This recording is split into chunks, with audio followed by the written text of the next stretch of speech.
एक अंगद जी नाम के महापुरुष हुए हैं, बहुत बड़े भक्त हुए हैं। उनका भतीजा राजा था। उनको बिल्कुल किसी साधु महात्मा भक्ति भगवान कोई मतलब नहीं, 100 का 100%। अब उनका जब ब्याह हुआ तो उनकी पत्नी बहुत ही सुशील और गुरु किए हुए और रात दिन भजन में लगने वाली। देखो भाग्य की बात देखो, जब उस घर में आई तो कहीं ठाकुर सेवा नहीं, कहीं कोई भगवान नाम नहीं, कोई बिल्कुल विलासितापूर्ण जैसे राजाओं के होते हैं। बहुत प्रवीण थी। उन्होंने बाहरी कुछ भी भक्ति का वहां कुछ नहीं किया, अंदर ही अंदर भगवान का चिंतन करते हैं। अब रोज संतों की सेवा उनके घर में होती थी, राजकुमारी थी, और उनके गुरुजी कभी कभी मिलने आया करते थे कृपा करके। अब वो सब संत सेवा नहीं, गुरु मिलन नहीं सब। तो एक दिन उन्होंने एक अपने निजी दासी से पत्र लिखकर अपने मायके भेजा, एक बार गुरुजी के दर्शन हो जाएं, पर हमारे पति बिल्कुल नास्तिक है। बहुत संभाल करके दासी से कहा जब वो ना हो तब उनको लाना। तो राज दरबार चले गए थे। गुरुजी आए तो चरणों में अभिषेक करके भगवान की तरह पूजा करके उनको आसन पे बैठाल के आप चरणों में बैठी थी और उपदेश वो दे ही रहे थे, इतने में वो आ गए और वो बिल्कुल अश्रद्धालु थे। वह खड़े हो, ये साधुता है कि किसी भी पुरुष की स्त्री को एकांत में बैठाल कर आप उपदेश कर रहे हैं? क्योंकि उनके अंदर कोई श्रद्धा भी नहीं थी। तो उनका आप निकलिए, इसी समय महल से निकल जाए, इसमें तुम्हारी इज्जत बची रहेगी। तो उनको पहले बता दिया था, इसलिए वो मुस्कुराए तो कहा बेटी धैर्यपूर्वक रहना, ये तुम्हारे धर्म की परीक्षा है, और उठे और चल दिए। ये बर्दाश्त नहीं हुआ उनकी पत्नी को। उनका मैं आपसे कुछ कह तो नहीं सकती, लेकिन आज से ना अन्न ना जल और ना आंख खोलकर आपकी तरफ देखूंगे, आप चाहे मार डालोगे। आपने मेरे गुरु का मेरे सामने अपमान किया, मैं जीऊंगी नहीं। अब ऐसे भूखे प्यासे रहकर अपने प्राण त्याग दूंगा। लेट गए आसन में, और वो इतनी सुंदर सुशील स्वभाव की थी कि उनका चित्त आसक्त हो चुका था।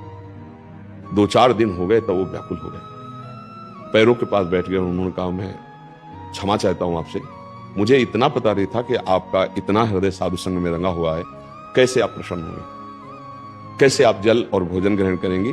मैं कभी आपके विपरीत नहीं चलूं। तो उनका आपको एक काम करना होगा, हमारे गुरु जी के आश्रम जाओ, उनको बुला के लाओ, चरण पखारो, और वो प्रसाद पाए तब हम चरणामृत पी के प्रसाद पाएंगे, अन्यथा। चले गए।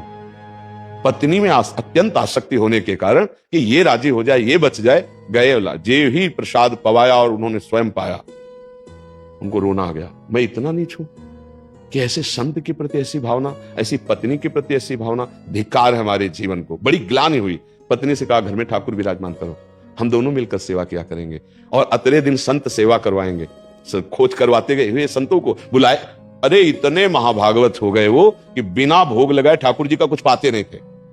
बड़ा चरित्र है। राजा ने एक षड्यंत्र रचा उनको मारने के लिए। तो जो उनकी रसोई में भोजन बनाते उससे कहा जहर मिला दीजिए, जहर मिला दिया गया। राज परिवारों में ऐसा होता है। उनके सामने थाली गई तो जो रसोई बनाने वाली थी वो निजी जन रखे जाते थे, तो वो उनकी बहन थी जो वैधव्य को प्राप्त हो गई थी। जब पाने को बैठे तो उन्होंने कहा, उनकी बिटिया थी जो रसोई बनाने वाली थी, कहा हम रोज उसको अपने संग पवाते हैं, आज दिखाई नहीं दे। बोले नहीं आप पा लीजिए। बोले नहीं उसको। तो उसको लगा कि जब मेरी बेटी से इतना प्यार हो, मैं छल करके राज आज्ञा से जहर मिला रहे। तो उनका भैया पाना मत, इसमें जहर मिलाया है।